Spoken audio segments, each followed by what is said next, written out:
Okay, Aaron? Morning, everyone. I hope everyone's doing well today. So the place we're going to start is how students and teachers are going to log in.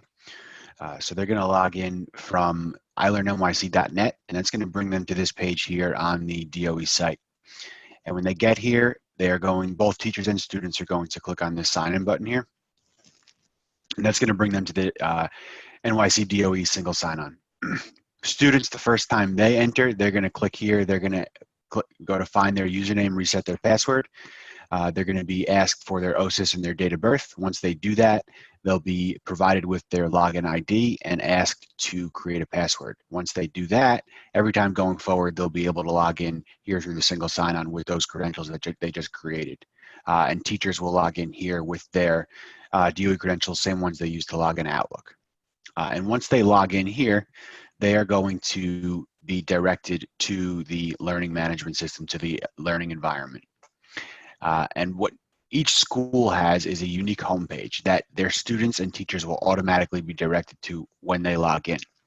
So for what we're looking at here is the Marine Park homepage, which they customized to look out and have on it the content that they wanted on it specific to their school. So for example, on their nav bar here, you see they have a link to their website, their school-specific Twitter feed, their Instagram, a pupil path link, a link to Google Drive, and a couple other things as well. And then you see here they have their custom logo, which was done using a custom widget, which sounds more complicated than it is. It's just a matter of putting an image into an HTML editor and making it a widget. And then here we have their announcements, which they customized to call it Marine Park News, where they can welcome their students in a variety of ways. So the one way you see here is they have, "Hi, Aaron, welcome to iLearn." It says Aaron because I'm the user that's in the system right now. If it was someone else here, it would use their first name instead. And that's done using replace strings. And then also the announcement tool can be used for things like adding video notes. And video note can be recorded by the teacher or whoever's posting the announcement. The video can be up to 30 minutes in length. And the reason I highlight video note is because it can be used in a variety of places throughout the platform, not just in announcements. So for example, it could also be used in a discussion board. If you want your students to submit a discussion post that's not them typing something out, but them recording themselves speaking about something, you can do that. The video note can also be used for the teacher to leave feedback on assignments when the students submit them. Just a couple examples of where else that video note tool can be used. And then if you scroll down, we see their Twitter feed and another custom widget that they created here. And then they also have the My Courses widget here, which is essentially on everybody's homepage. And what this is just shows the teacher, the student who logs in, exactly what courses they're enrolled in. So the only courses that are going to show up here on this screen are the courses that the person who's logged in is enrolled in. For a school leader, school leaders are going to have access to every course at the school. That's designated by a role within the system that as a principal of a school, you can say, okay, I want these 5 people to have a school leader role. And by giving them that role, they will have access to all the courses at the school. They can pin the ones that they choose to this dashboard here, and they can access all the rest of them from this icon up here. And they could use these push pins here to pin the courses that they want to visit most frequently to this My Courses widget here. So once the teachers or students get to this page, they can see the announcements, they can see anything that they need to see at the school level, but then they can move into a class. And they do that by clicking on the appropriate course tile for the class they're trying to access. So for today's demo, we're going to look at Ms. Ku's AP Psychology course. So I would click on this link to get into her course. And when her course opens up, you're going to see that this is her course-specific homepage. So it's designed by her. She's provided with a template, and then she can customize it to the way she sees fit for her particular course. And she has a course homepage for all the courses that she teaches. So you see these icons in the nav bar here are more course specific, whereas in the school homepage we just saw, they were more for the school level homepage. And if you look down at her homepage, it's also more course specific. So you have here a custom widget that she created that has a picture of her, introduces her to her students, her contact information, her office hours, and then she has her announcements here for letting the students know what's going on each day in class. And she could use that announcements tool in the way we mentioned before for these announcements here, or in the ways we mentioned before, to video note, or just to welcome their students to the class. And then you see here we have the course overview widget. And this lets the teacher or an administrator that's looking into the course, how many people have visited this course on each day. So 6 people visited today, and you could hover over any one of these icons in the bar graph here and see how many people visited the course on any given day.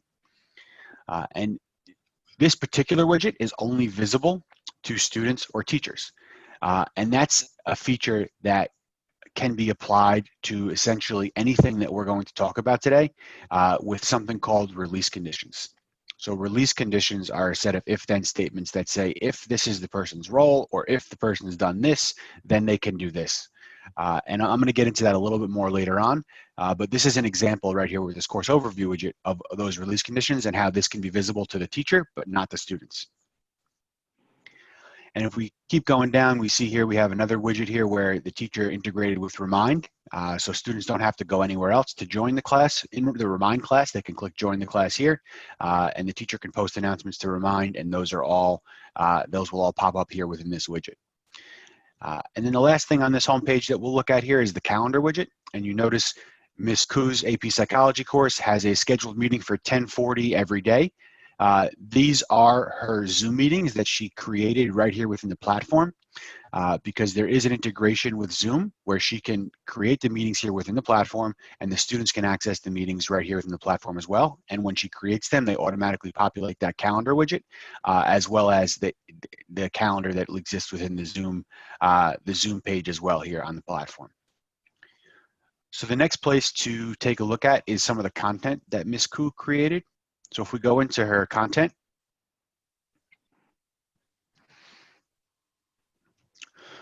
we can get an idea of what a fully built out course looks like. So if you see here on the left side, these are all the different units that she's created for her course throughout the school year. So the first thing you'll look at is the AP Psychology course here. The Apex AP Psychology content. This is the third-party vendor content that we've chosen to provide for her for this particular course. And this is how her students will access this content from this link here. And you'll also see how they're able to access it in line with the content that she creates as well as we go further through the demo. And then if you look underneath the Apex, the third-party content, you see all of the content that was created by the teacher right here within the platform. And if we look at, let's say, Unit 1, and we look at Lesson 2, you can kind of get a picture for how these courses are laid out from the teacher perspective. So the view we're looking at right now is a teacher view. The students are going to see a very different view when they log in the platform and access the content. This teacher view is great to give the teacher, like I said, a holistic view of the course, kind of lay it out unit by lesson by content, and really see it in a linear way so they can organize themselves for the year. And then the student view is very different, which we'll see in just a minute.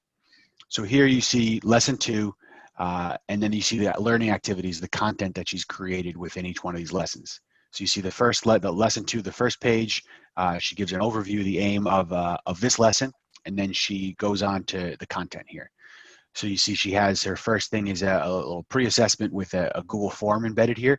Although she embedded a Google form here, there's also a quiz tool that exists within Brightspace that has even more features than Google Forms does that can be utilized for the same purpose here.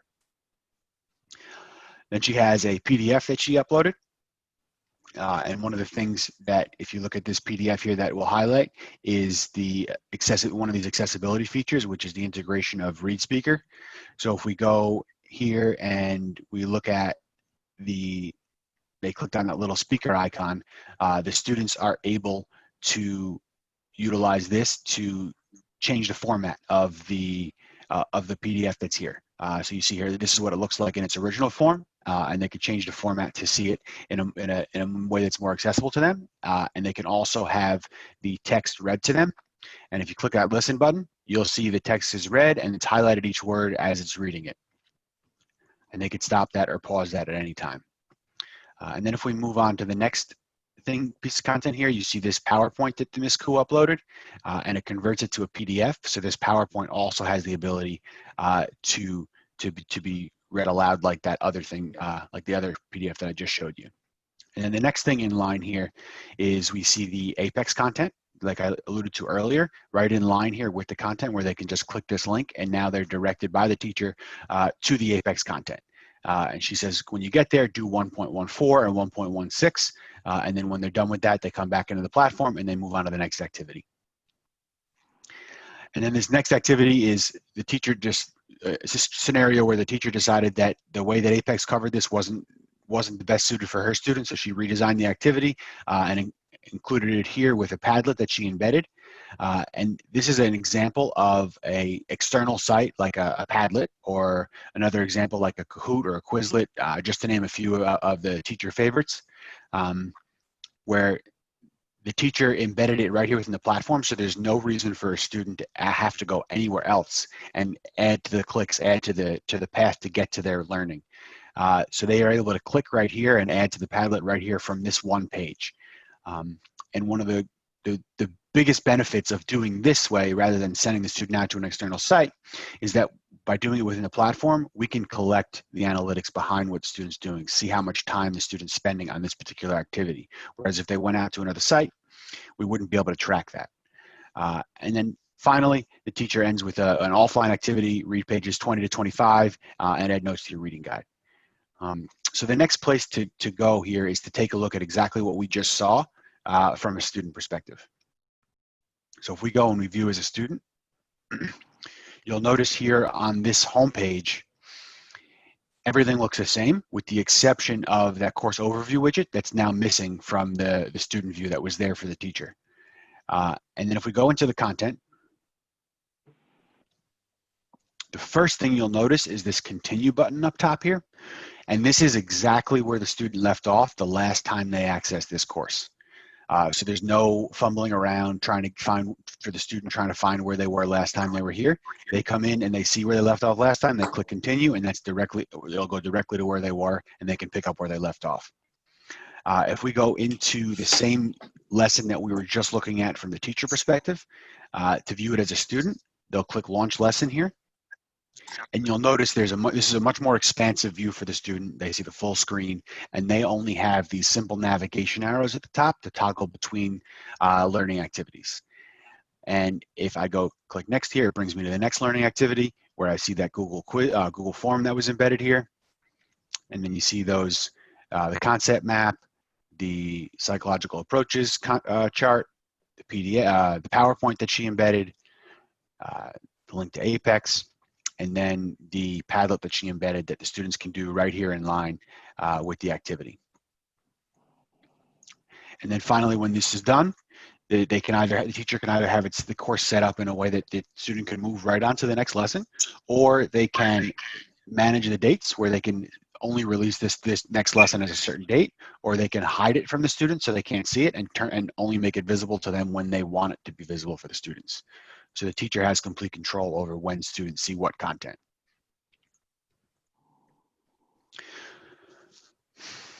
So the next thing we're going to do is we're going to jump out of this live course of Ms. Koo's here, and we're going to go into a demo course and take a look at the different types of content that you can create. So the first thing we'll do is we'll look at this add existing here. So if you have an activity that's already created and you want to add it to the course, you can do that from your Google Drive, from OneDrive. You can add an assignment that's existing within the system, within the platform here. Same with a discussion, a quiz, or a checklist. And then you also can upload a file right here from your computer, like the same way I showed you Ms. Koo uploaded that PowerPoint. And then the system will automatically convert it to a file format that's compatible with and easy for the student to view within this platform. And then you can also add learning activities or learning objects from the learning object repository. And Celine's going to tell you a little bit about the LOR. So the learning object repository right now houses all of our standards so that all the content that you create can be aligned to standards, and you can track how much of the standards are covered with each unit that you create. But the potential for the LOR is that we can share coursework across the DOE, across a school, so that other people can benefit from resources. We can also centrally push content into the LOR everything is meta tagged and searchable, so that if we load up a whole bunch of math units and a fourth grade teacher might be looking for a lesson on fractions, or a high school teacher is looking for resources for algebra, you'd be able to find those resources and pull them into your course through the lore. Thank you, Celine. So then the next place we'll look is if you're going to create new content.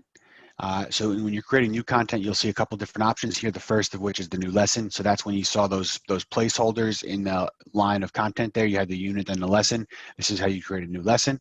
And then you have the HTML document, which we'll take a look at real quick. One thing that I want to highlight is the HTML templates that are available here for teachers to utilize. So for example, here you have a video lecture template where the teacher can use this template here that's already existing within the system and just fill in their customized text, and then the video's in line here. They can replace this video with a video of their own, and it gives instructions here as to how to do just that.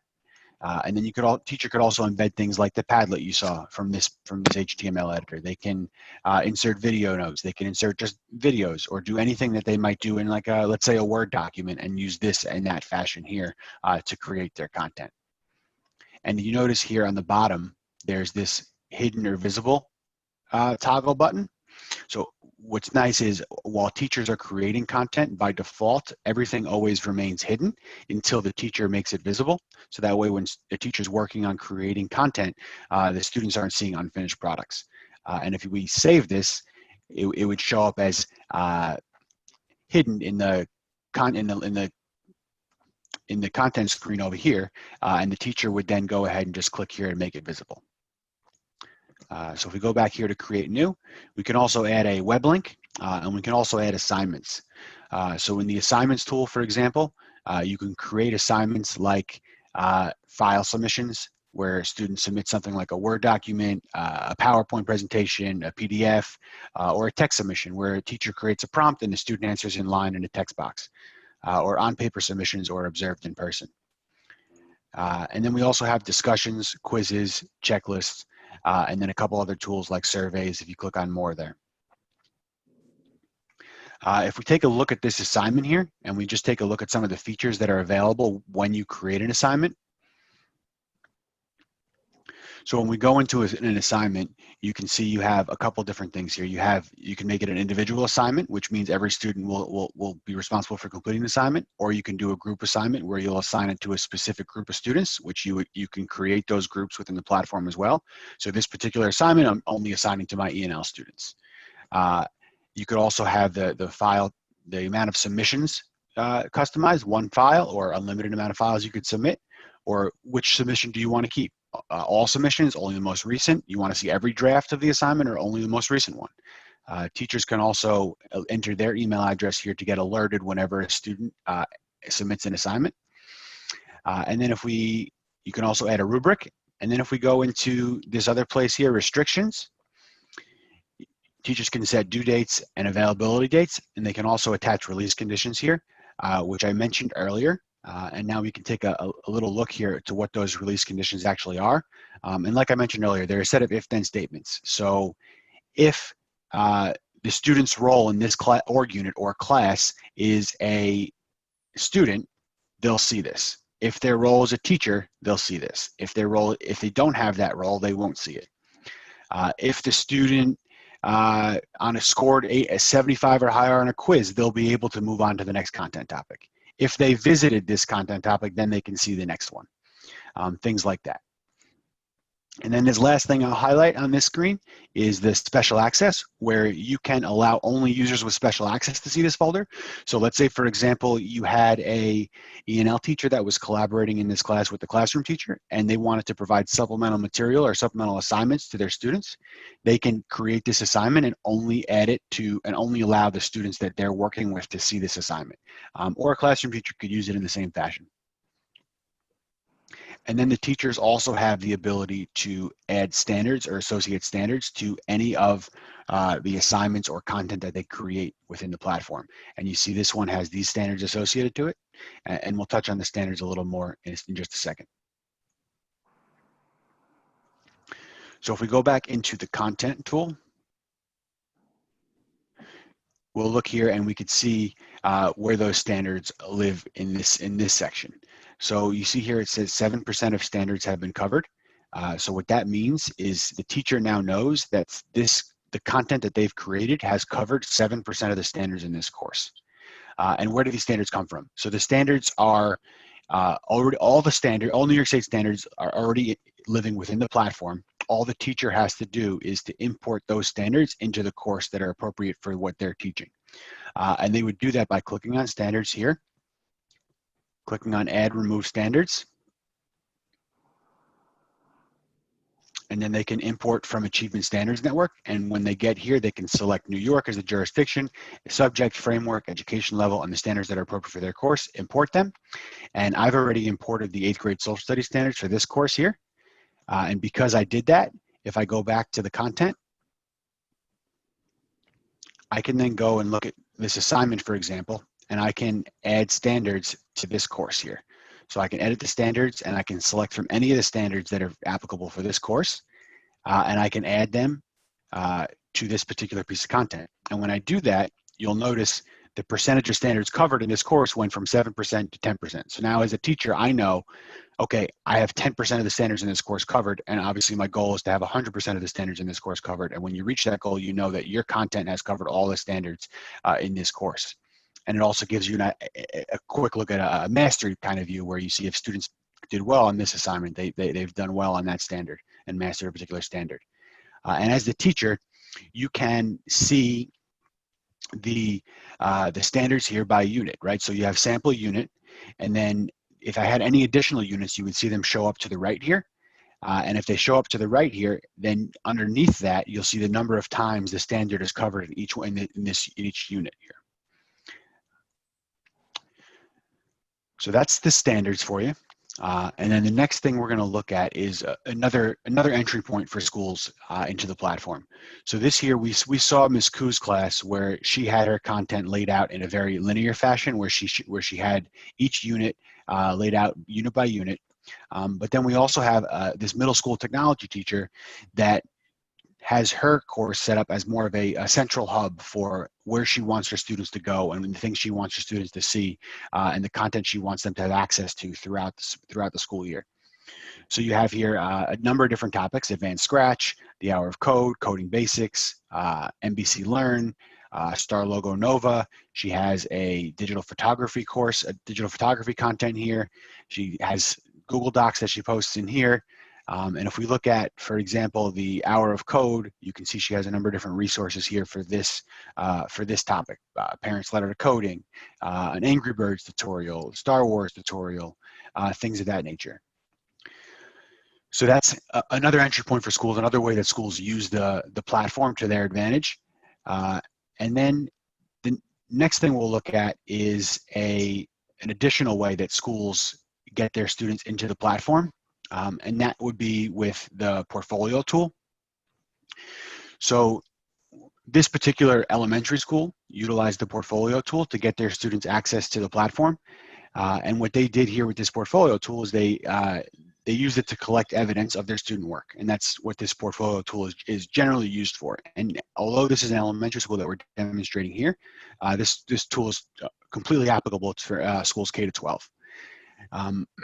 So the way this school used it is they utilized the portfolio app, which is it's called the Funster app, and it's a friendly little avatar that comes on the screen when they open up the app that says, please scan your class pass card, which is a little QR code that's only associated with each student. And then once they scan that QR code, it asks them to take a picture of their work. They take a picture of their work, and then the little avatar on the screen says, okay, please tell me something about your work. And they can record themselves talking about their work. And then once they've made that recording, it submits the work to their portfolio here. So if you see here, on this portfolio home screen, you see the general view of the evidence collected for each student. And you see it says unapproved evidence because the teacher has the ability to decide whether or not they want to approve evidence before it's actually submitted to the portfolio. And if we go into this particular student's portfolio, you can see they have their evidence all created here within their portfolio. And then another alternative to using that mobile app to add to a portfolio is to click this Add Portfolio button right here. And then they can also add to their portfolio by uploading a file from their computer, from Google Drive, or from Office 365 from their OneDrive. And then if we clicked on one of those tiles that the students' work was, we saw just a second ago, where they submitted their work, you'll see the evidence of their work. You see the teacher has an opportunity to leave feedback here. And then they also have the ability to add rubrics to this assignment. And then they could also have teacher-only conversations where the teacher can speak to another collaborating teacher without that being available for the students to view. And then you see here, this is where the teacher can listen to the recording that the student created when they submitted their work.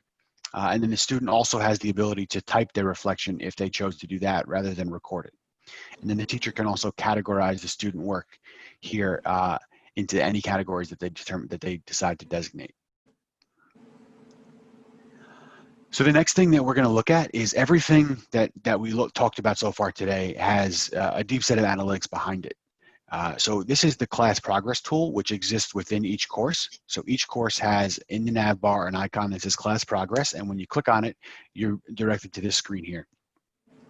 And this is the class overview, where it shows each student and what they've done at a glance, a quick glance. If you hover over any one of these icons here, you can see the number of logins on each day and when they logged in. But then if you click into any one of these students, you then get a much deeper view into what they've done. So this is one particular student in this course that visited this total topics visited of over 1,200 of the 1,500 that the teacher created. A total of over 3,900 visits to this course, spent over 2 days in this course, well over the 54-hour seat time, and then 83% completed 83% of the activities this teacher created. And if we look here at the units that there are, you can see when the student last visited each one of these units. And then if you drill down a little deeper into one of these units and then into one of the lessons, you can see exactly how much time each student spent on each individual learning activity. So for example, I'll highlight this Padlet on the first activity here, where you can see the student spent 1 minute and 48 seconds on this Padlet. Although it's an external site, the teacher is still able to gather this information because it was embedded within the platform. And then if we keep looking, you see the amount of time and the number of visits each student has spent on each one of these activities. And then you see the final unit, the assignment at the end. They spent 43 minutes and 28 seconds on it, visited it 5 times. The teacher can really gauge the level of engagement for each one of the different assignments and kind of form their instruction going forward based on that information. So if a student only spent a couple seconds on a slide, whereas another slide they spent a much longer amount of time, maybe they were confused on one slide, or maybe one slide had more engaging material than the other one, and kind of use that as a model going forward while they're creating their content. And then the next thing that you have here in the class progress tool is the login history. And for the login history, there is a record of each time the student logs in. So the student you see here logged in on June 11th and June 12th. They started each one of those sessions at this time that's listed here. And you can see that for every time the student logs in. And you can see in their last 30 days, the number of logins in their last 30 days. And then also the last time they accessed the platform. So if you could kind of flag that if you see that's been a while, you know that's a student you might have to get in touch with. So that's the course progress tool, and that gives you a glimpse into the analytics that live behind the scenes that the teacher and administrators have access to. So that was a lot, and although that was a lot that this platform can do, there's so much more that is possible within the platform that just for the sake of time, those are the essential tools and some of the main tools that teachers use. So that's all we showed you for today. But now I'm going to pass it over back to you, Celine. Okay, I'm going to stop the recording at this time. Thank you, Aaron, for the great demonstration. And let's